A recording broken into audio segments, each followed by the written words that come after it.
In this video, we will be discussing Section 3, Poverty. This is the last economic challenge that we'll be looking at in Chapter 13. We've looked at unemployment, we looked at inflation, and today we're looking at poverty. So what factors affect the poverty rate? So if we were to explain poor, what would that look like? Well, we have something called the poverty threshold. And anyone or any family that makes below a certain amount of money is considered to be part of poverty. So right now, the 2014 rates was one person that made $11,670 or below that was considered to be a part of the poverty level. Now, if I actually did the numbers on this to see what would that look like, and it would end up being like $224 a week in order to make this, and let's say average with minimum wage, it'd probably be about 28 hours a week as well.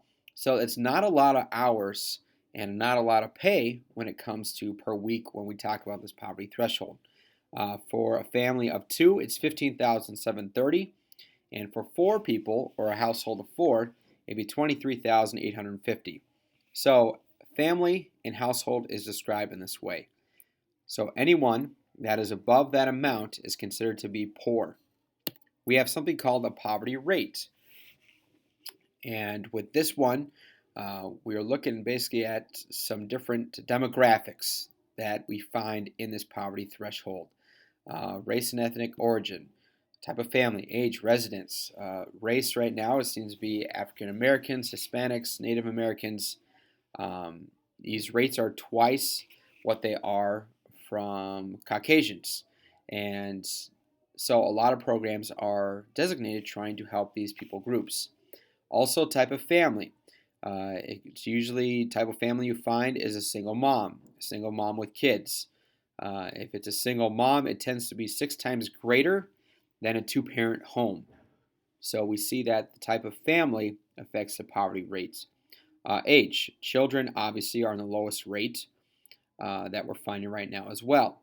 And then residence, where someone lives, we usually find either in the inner cities or the rural areas where we have the poorest level. Now, what are some causes of poverty?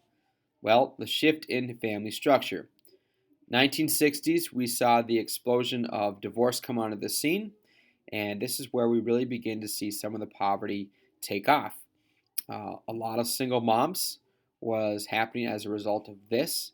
A lot of unmarried parents, meaning one parent trying to support kids, really destroyed the family structure here, causing a lot of poverty. Location could have something to do with it. Detroit is an extreme poverty. I don't know if it's this low now, but a year ago it was 1 out of every 4 people in Detroit were unemployed. So the rates are as bad as what the Great Depression were at one time. So the location can definitely be a key when it comes to that.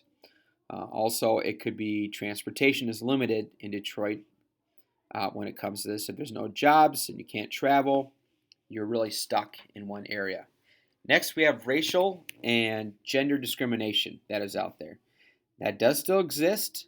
It is going down every time. Every year, every decade, we do see a drop in this, but still we do have some of this that does exist. We find that men seem to earn more than women and whites more than African Americans that are out there. Now, part of that is not just discrimination. It could be skill level, it could be education level, and that's why we're finding those numbers too. But at the same time, there is some of this that still exists. Other things, low skilled service jobs.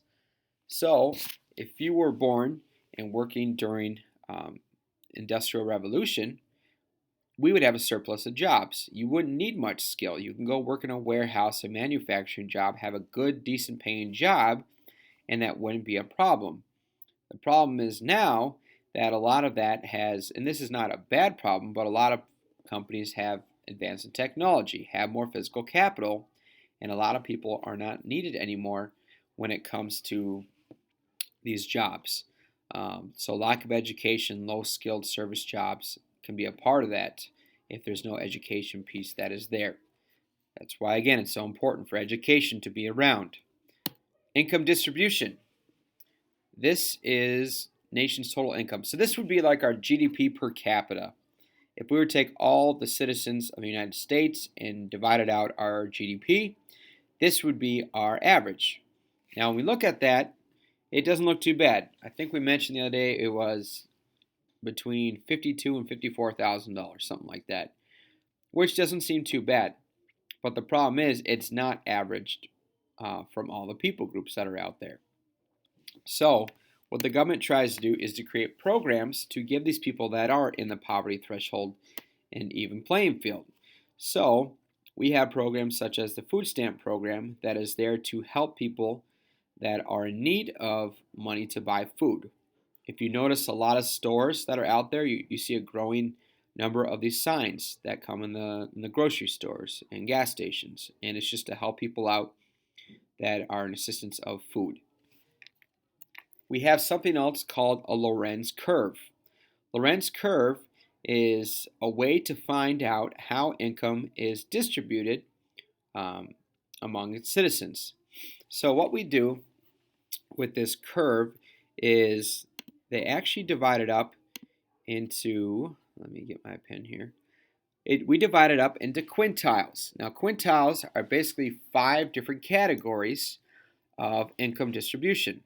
So I'm going to do my best to draw this. Bear with me here. So if we have 1, 2, 3, close enough. So 1, 2, 3, 4, 5. We have our 5 quintiles.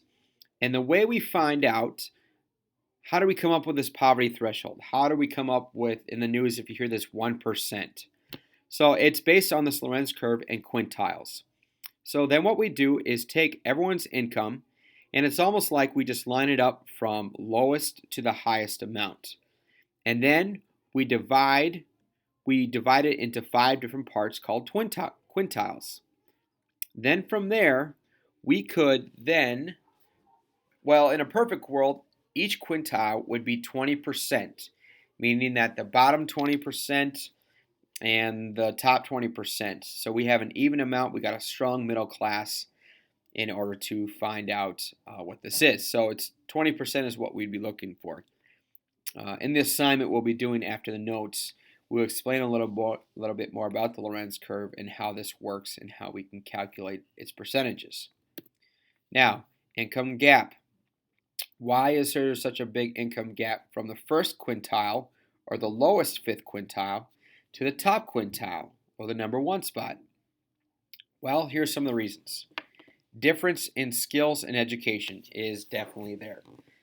Someone that is working a minimum wage job and someone that has a doctorate degree are going to have different types of income, because more skill level, more education means more opportunities for you. So that's just going to be a result. You can't prevent that.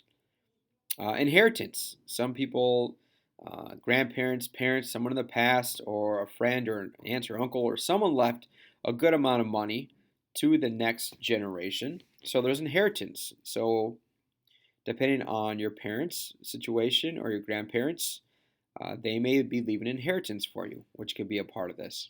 And then the field of work. This can be a big factor as well. We kind of talked about on Monday about unemployment, and that it's just important that you choose a career path where there's going to be opportunities. Now, again, that's not saying you can't go after something that you really desire, want to do, but at the same time, you have to be smart here about it. You want to choose an industry where there will be work available for you when it comes to this. So those are some of the 3 main reasons why we have such an income gap. And there's websites out there, there's resources out there to identify what is the upcoming fields of work out there. Next, we have some poverty policies that are out there. The purpose of these is to hopefully help those who are right on the poverty level or below the poverty threshold to get them above that number. So we have some tax credits that are out there. We have an EITC credit. And what this means, it's tax credit for children. So the bigger the family, so It could really help out a single mom. Let's say she does have 3 kids and she's a single mom. She can apply for a tax credit that will hopefully get her above the poverty level. So if the poverty level was $25,000 and she made $20,000 a year, let's say the tax credit is $3,000 per child, she would now be making $29,000 a year and she would be above the poverty threshold. So it would help her out. Next, we have in certain towns or cities, and inner cities especially, enterprise zones. These are parts of town that are huge in crime and no growth. If you remember back to our sole proprietor game, this would have been section 1.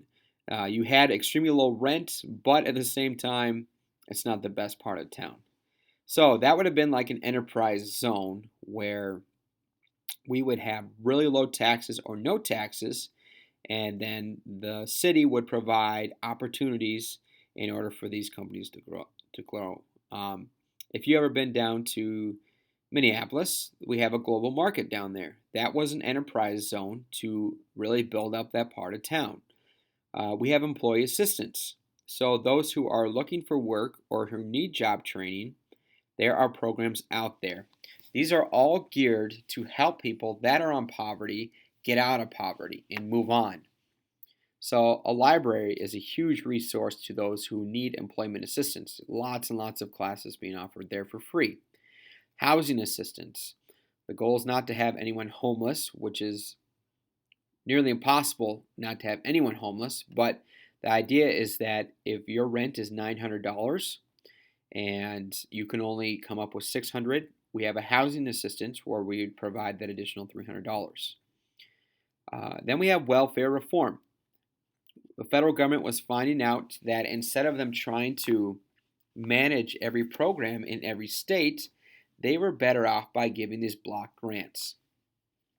What that means is instead of the federal government, let's say they have $20,000 to give to the state of Minnesota, let's say $20 million to give to the state of Minnesota, instead of them trying to figure out what programs to get, they can just give it to the state and the state can decide on where this money would go.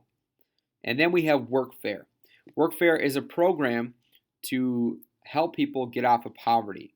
But if you're on poverty or if you're receiving some government assistance, this program says, okay, you have to demonstrate that you're looking for work, that you're taking the necessary steps to get off of this. So a lot of times in the media and a lot of times these welfare programs get a lot of heat, and rightly so, and to a point, but there are people that are out there that are in need of these programs. Now, what we're doing sometimes is we are hurting people's opportunities by providing these programs for too long, because then we become too much reliance on a program like this. But at the same time, we can never say that these programs should not exist, because they do help people that are in need. So this is the end of Chapter 13 notes, and we will now go over to Google Classroom, and we will do your homework assignments in class, and we'll begin with that, so you can start the other video.